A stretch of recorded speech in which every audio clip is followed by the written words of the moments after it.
So from my perspective, companies don't need to break the cycle of failure. They need to break their shitty way of dealing with failure. And I think the best starting point for doing so is for the C-level to take time and dig up stories where failure or serendipitous mistakes created magic.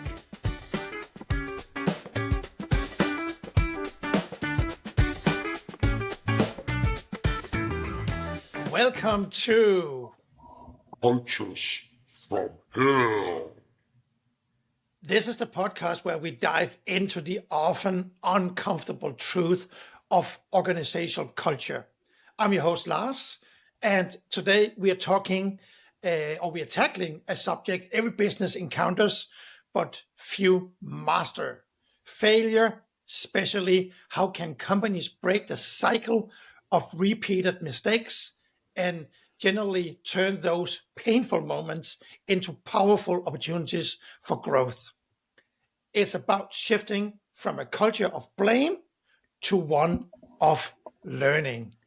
And to help us navigate this crucial topic, I'm thrilled to welcome back Paulina, co-founder of Culture Code Foundation. Paulina is an expert in organizational learning and has helped numerous companies transform their approach to failure. Paulina, thank you for joining us again. Thank you, Lars. Again, thank you for having me. And I'm super excited having this conversation. It is what's more a vital one. Like all the topics we have. Exactly. Right? And it's another week and another day behind the microphone. I love this. Paulina, let's set the stage for this episode. Yes. Why is it so crucial or why is it so critical, especially in today's fast-paced environment, for companies to get really good at learning from the mistakes or failures? Thank you. So especially in high-paced environments where we've been working a lot, Lars, you and I, we've heard, I think, the phrase until we couldn't hear it anymore, fail fast, adopt faster, right? So that pretty much sums it up. We are maneuvering in a time where most things are moving targets and changing faster than we can even anticipate. So it's really hard to plan for all contingencies.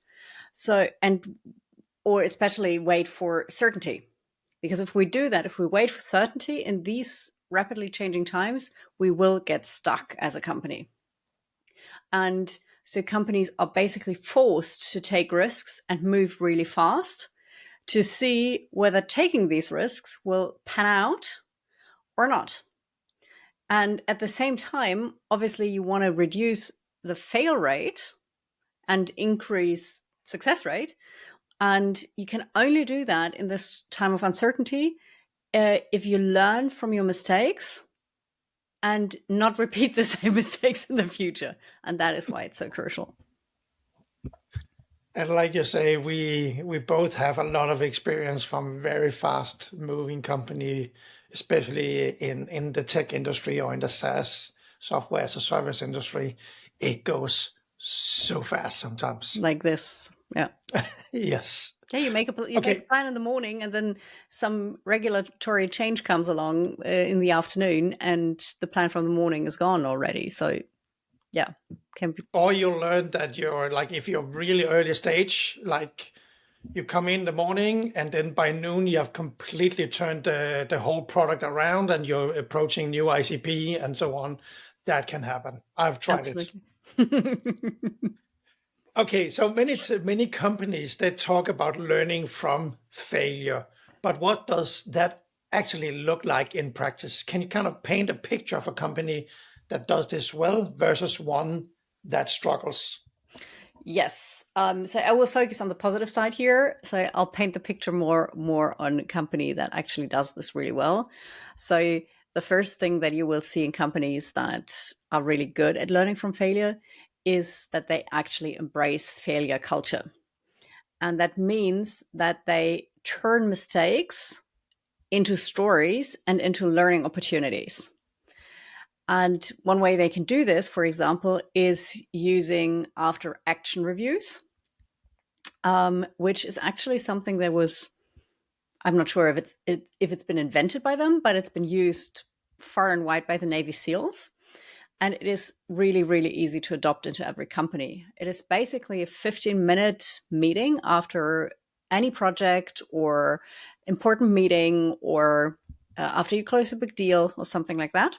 So you can do it whenever you want, whenever you feel like it.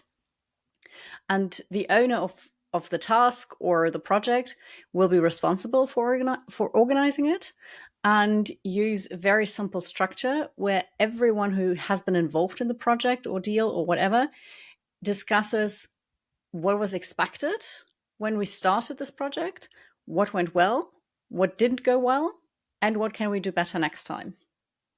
And what you probably noticed, Lars, is that all those questions are centered around the word what. So it's never about who made this, who did this, who was successful here, who failed here. So it's never about persons or personal blame or guilt or anything. It is just capturing the what. And that is the major shift already here, right? Moving from blame culture to learning culture. What can we focus on? What can we do better? What did we learn from this project? And then you can focus on actions and outcomes. And obviously, you know me, I'm a big fan of documentation. So if you want to implement a real learning culture, then obviously you should document insights and turn them into concrete improvements for moving forward. You can also work with pre and post-mortems when you go into meetings. I'm a huge fan of pre-mortems too. Like discussing before a project starts, what could potentially go wrong, and already come up with contingency plans. But I would suggest that mostly for really strategic topics, because it costs a lot of time, and it's just not necessary for smaller things. Like I would never do this in a sales meeting before a sales deal beforehand to discuss what could potentially go wrong. And last thing, I will talk about that later as well in a bit more detail, that good companies are doing really well is really celebrating the serendipitous mistakes. And I'll tell you later what I mean by that. Ooh, cliffhanger. Yes. And I would say, Paulina, thank you very much for mentioning the AAR again. I think we did it in the previous show, and you actually brought it on my radar. And since you did that, Yes. I'm actually started to using it on my own. I'm a solo founder, and I do my own consulting business. So I'm kind of left on my own in the day-to-day work, but I actually use it on myself. Oh, So wow, even though that's you can use it on a amazing. team, you can also use it if it's just you in the company. Absolutely. I love that, Lars. Thank you for sharing that. So cool. Yes, it is. I'm a cool person. Oh, okay. Okay, And let's move on. humble. Uh, oh, our podcast can go off track so easy, but let's continue. Paulina, based on like all the experience you have and talking to like several companies about culture code and so on, what's a popular myth about dealing with failure in organizations that you like to debunk for our listeners? Yeah, well, so from my experience, even though so many companies actually talk a great game about having a learning culture and not blaming people and la di la di la, I think that it is still a pretty broad conception that failure is a bad thing, especially here in Germany. Making a mistake or failing in something that you do is really, really marred. And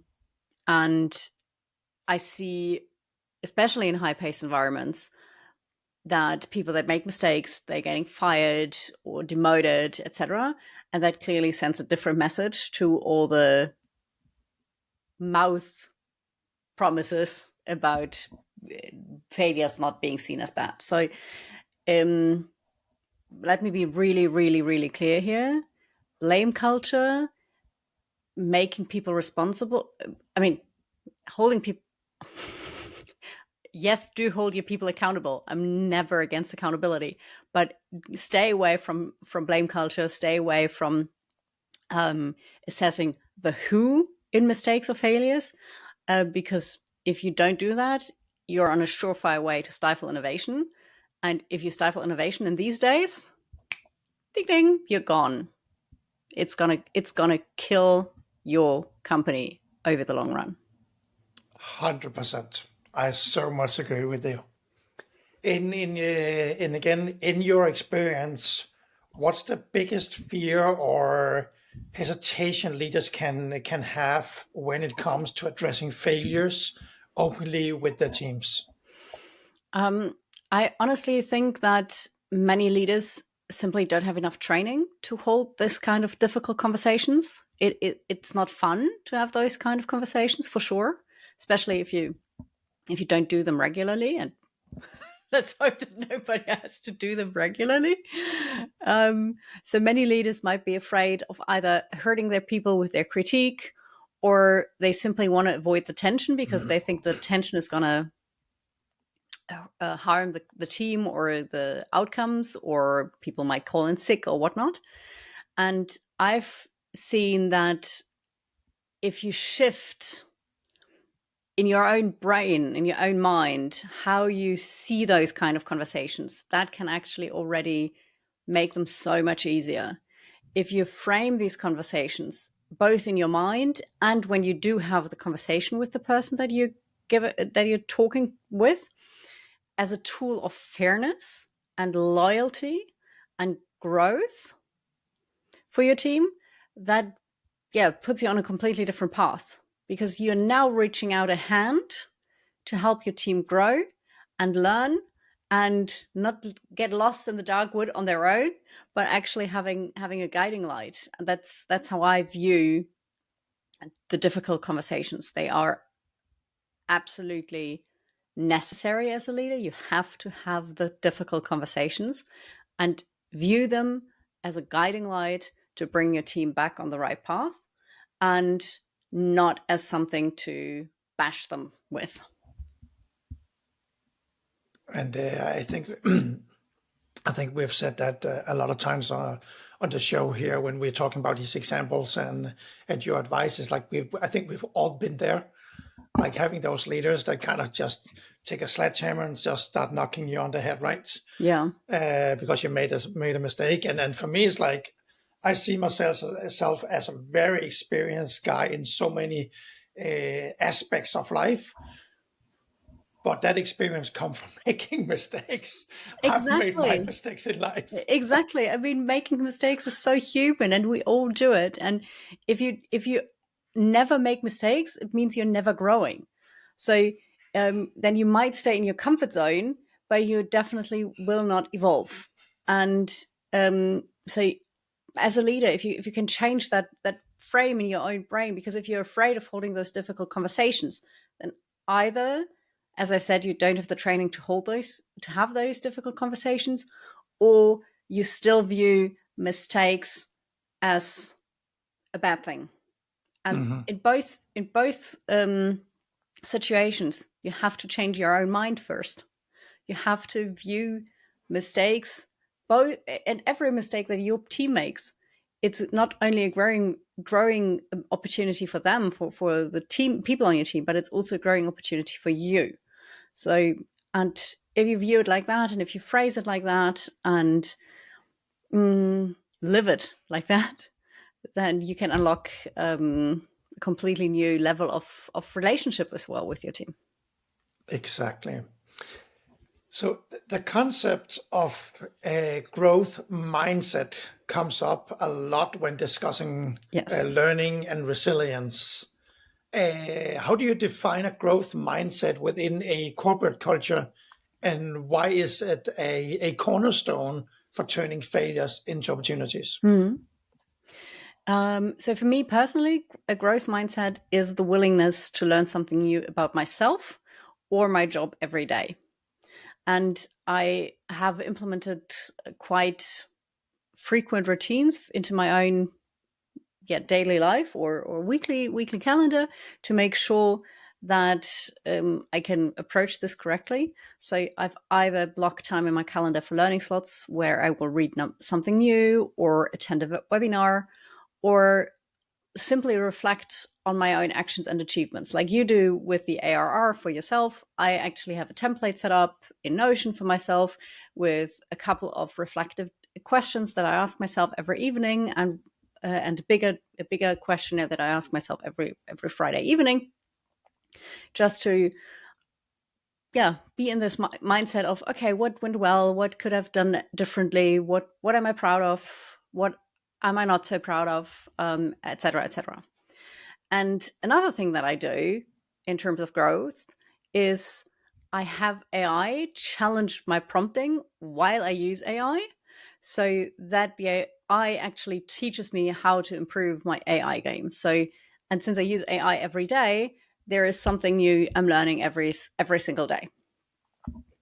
And to come back to the second part of your question, why this is important for every company. And I'm not saying everybody has to do it the way I'm doing, but this is just some practical examples.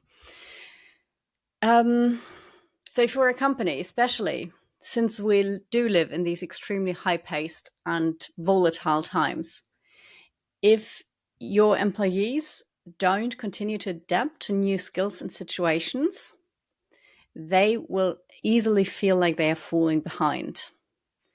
And that feeling really sucks for them.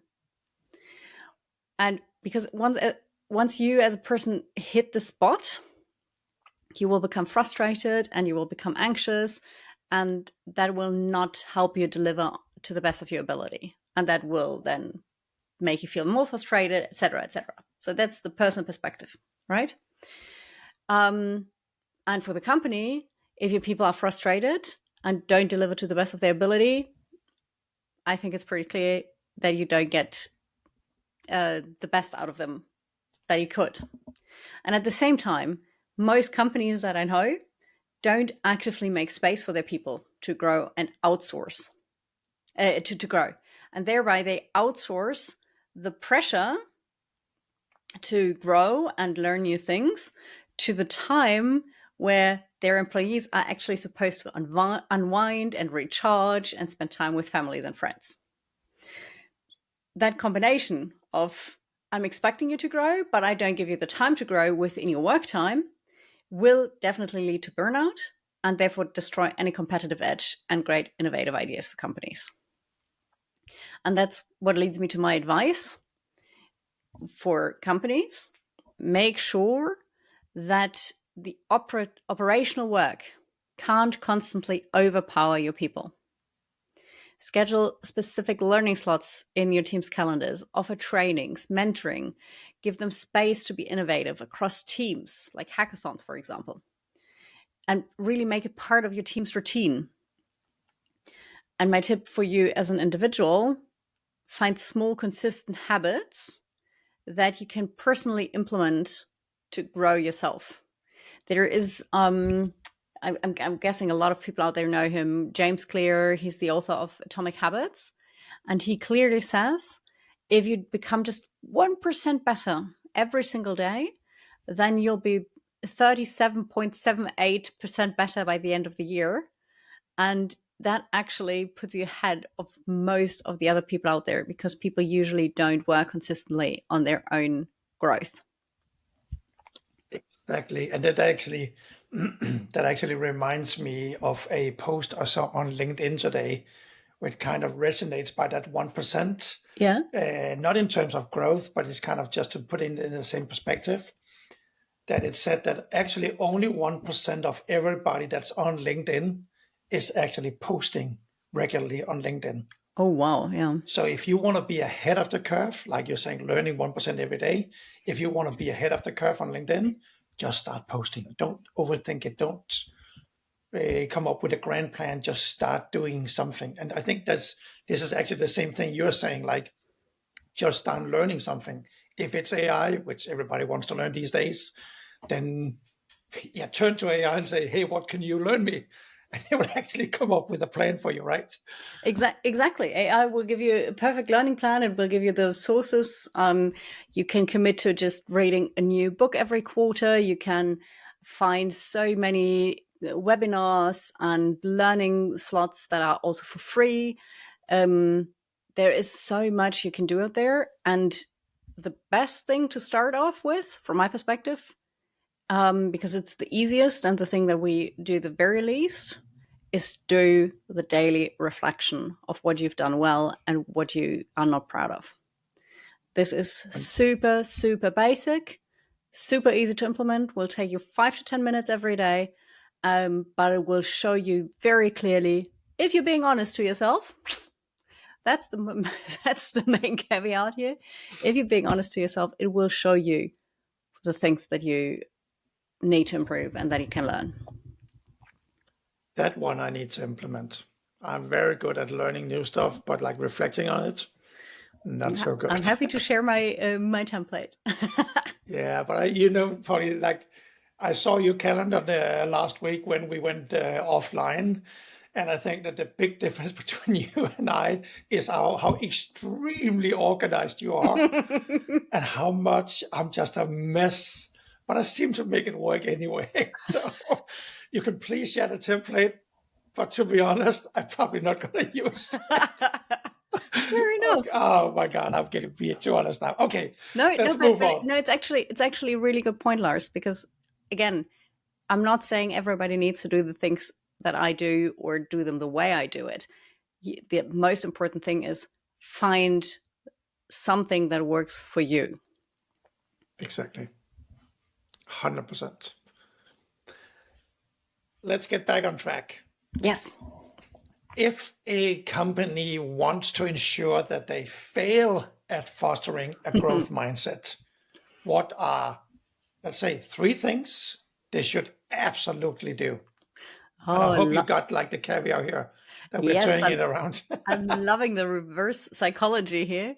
So if you want to fail at it, at fostering a growth mindset, I would say invest in a blame culture.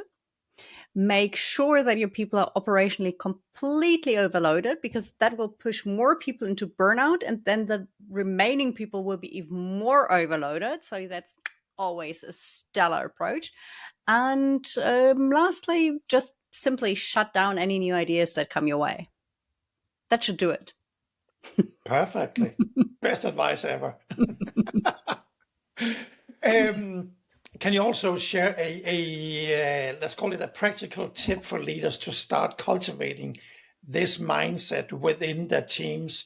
Perhaps something they can implement this week. Absolutely. I mean, one thing you can always do is hold the ARR, what I mentioned at the beginning, right? Like after finishing a project, just remember those questions. What went well? What didn't go well? What can we do better next time? And you're set. That's all you need. You need 50 minutes in the calendar in your team. You need those 3 questions, and you need open ears. And then you're pretty good to go with that one. And another super, super easy thing that you can work on and implement like this, and right now, basically, is to make sure that every time you or anyone on your team says something like, I don't know, or I can't, or yeah, something like that, encourage them to add the tiny word yet. Because if you say, I don't know this yet, or I can't do it yet, that already creates a major shift towards possibility in your own mindset and over time in the complete DNA of your team. Perfect. I love when we have like these concrete advice for people, like they can actually get a takeaway. Listen to the podcast, take something away, implement it, and you'll see a huge difference. Paulina, we like to share stories on the show here. Can you share a personal or professional failure that, in retrospect, became a significant learning opportunity for you and shaped your perspective? Yes, absolutely, I can. I might have mentioned that story before, actually, but it was actually one of my biggest learning moments of my entire career that shifted everything for me. So I was in a very responsible position. I headed the international sales team for a startup that was rapidly evolving, and I was responsible for 6 account executives and the full revenue, obviously, of the company. And I thought I was doing a pretty good job as a leader already. And then I hired a new joiner, a very young, more unexperienced AEs. The other AEs on the team were already pretty experienced. And after a couple of weeks working with him, he actually called me out. And I love the fact that he felt comfortable enough doing so. But I didn't feel comfortable in that conversation at all, because he was like, Paulina, honestly, as my sales leader, I expect more of you. And he told me that he had expected me to do sales coaching with him every week. And I just didn't do it because in my career until that point, I had never been coached by my sales leader one single time. And I had never had an AE who had told me that they expected me to coach them on their sales skills. And I was really struck when he said that. And I was like, oh, Jesus, what have I been doing all this time? I have no freaking idea what I'm doing as a sales leader if I have this massive oversight. And I asked him a couple of questions because I realized on the spot, okay, this is gold. This is gold. And he shared with me things that other sales leaders that he had worked with before were doing, and so on and so forth. And he actually even gave me advice for a book. And I ordered the book immediately after that conversation. I read the book over the weekend. I started sales coaching 4 days after he gave me that feedback. He loved it. I loved it. And it completely changed my career trajectory and the way I have approached my leadership positions. And so huge shout out, Julian, it's you. Huge shout out. That was probably my best professional failure ever. But you learn from it instead of just saying like, hey, there's nothing wrong with me. You learn from it, you evolve from it, and that just makes you a much better leader and a much better person in the end, right? And that's exactly why I call it my best failure ever. Yeah. Because, and I'm really grateful that he dared to speak up, that he told me that he was really spot on, that he was really calling me out, that he was challenging me. Because I had been in leadership positions for 5 or 6 years already at the time, and nobody ever had challenged me on it. So without him, who knows where I would be today. So nobody knows. I love it. Paulina, thinking ahead, what trends or shifts do you foresee in how successful companies will handle and learn from failures? So for me, my prediction for the future definitely is that the way companies handle failures or mistakes is going to make or break them. Companies that fail well and learn from their mistakes quickly and without blame will leave others far behind. And to ensure that you can reap the benefits and this competitive edge that basically will evolve out of this, I see the trend that companies will have to invest significantly, both in upskilling, like investing in AI training, for example, and coaching and leadership training, etc.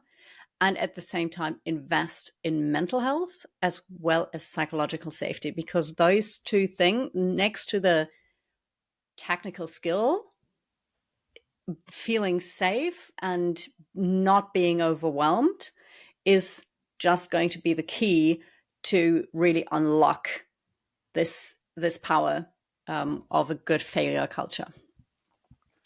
And because, anxious or frightened people simply don't innovate. Inspired people do.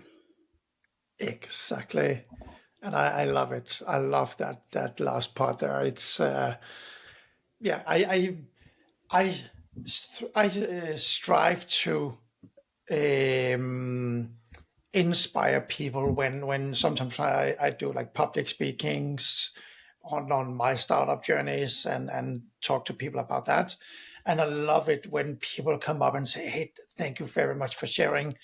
I had some learnings. And you can just see the kind of the bright light in people's eyes, right? Or the fire burning in people's eyes when they get inspired. Yeah. But at the same time, if you meet people that are in a toxic environment or something, you can just see that the light is just completely turned off in their eyes, right? Yeah. And again, like everything we're talking about, that goes for professional life and personal life as well. And you're absolutely right. You can see it, you can feel it. I think you can even feel it in the energy in a room if people are inspired, if they actually want to be places, or if they're there because they're afraid of losing their job or not finding another good job out there at the moment. And I find it so funny because in the current environment, so many employers are like, "Ooh, it's getting back to the good days where employees are more afraid of changing jobs because there's just not that much new things out there." But honestly, do you want to have your people in your company because they don't find anything better? Or do you want them to be there because they want to be there? It makes such a Exactly. huge difference for Yes, it everyone does. involved. Yes, it does. If you could point to the one most important thing a company needs to get right to break the cycle of failure, what would that be? First of all, I would actually want to spin this a bit differently, because again, I don't view failure per se as something bad. So from my perspective, companies don't need to break the cycle of failure. They need to break their shitty way of dealing with failure. And I think the best starting point for doing so is for the C-level to take time and dig up stories where failure or serendipitous mistakes created magic. And that brings me back to my cliffhanger from the beginning. What do I mean by serendipitous mistakes? There are mistakes that, if they're handled really well, can turn the trajectory of an entire company around. And I'm pretty sure that very many people already know the story that I'm about to tell now. It's the story of 3M. They were inventing all sorts of adhesives, and one day a couple of workers just met in the kitchen, and one was complaining because he just couldn't get his new adhesive to get the right consistency, and just didn't hold anything, and it would just always get unstuck. And at the same time, the other worker told him that he was reading a lot all the time, and he wanted to mark different parts in his book with but didn't want to have like multiple paper things in there. And out of this conversation, they realized that having an adhesive that could be easily solved and fixed I don't know, I'm missing the English word right now, would actually solve the problem, and that the second guy had. And then they started experimenting with it, and that's actually how the Post-its were invented.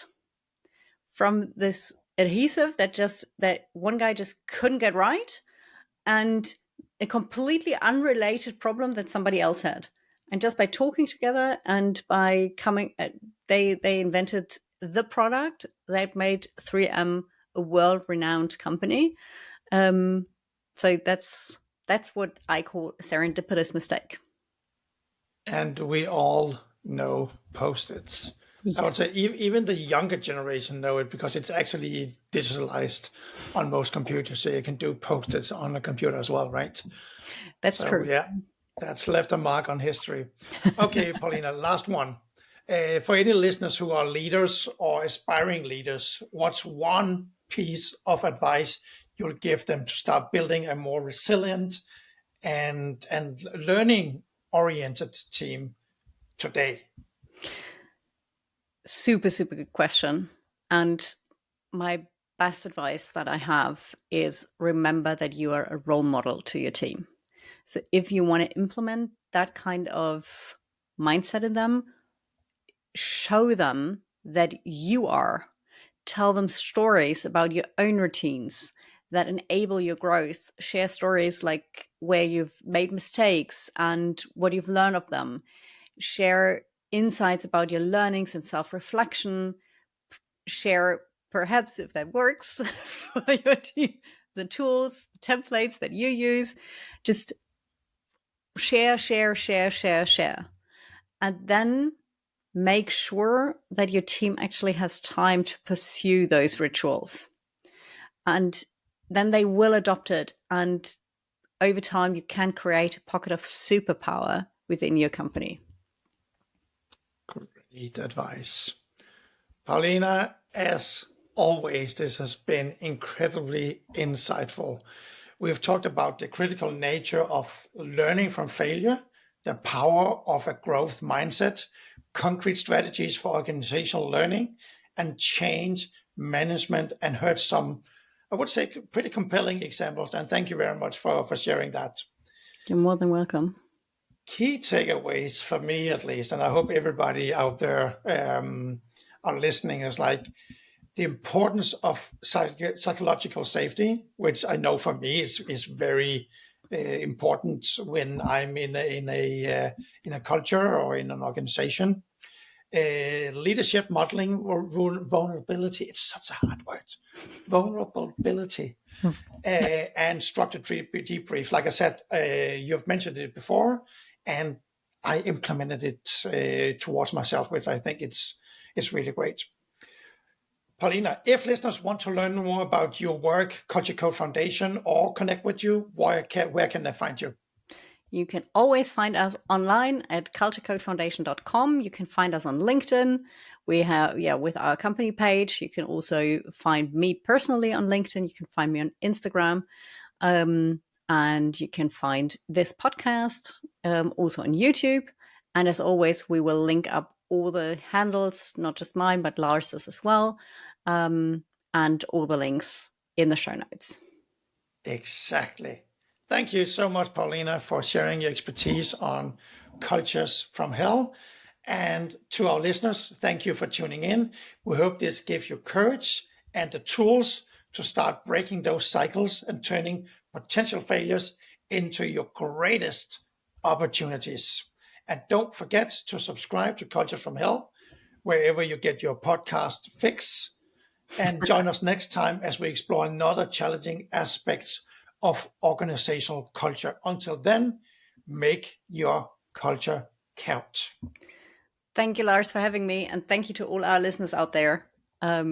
Love talking with you. And also, again, you feel free to share your stories with us anonymously or just join us on the show. We'll tell your story. We'll have you tell your own story. Oh, yes. Thank you.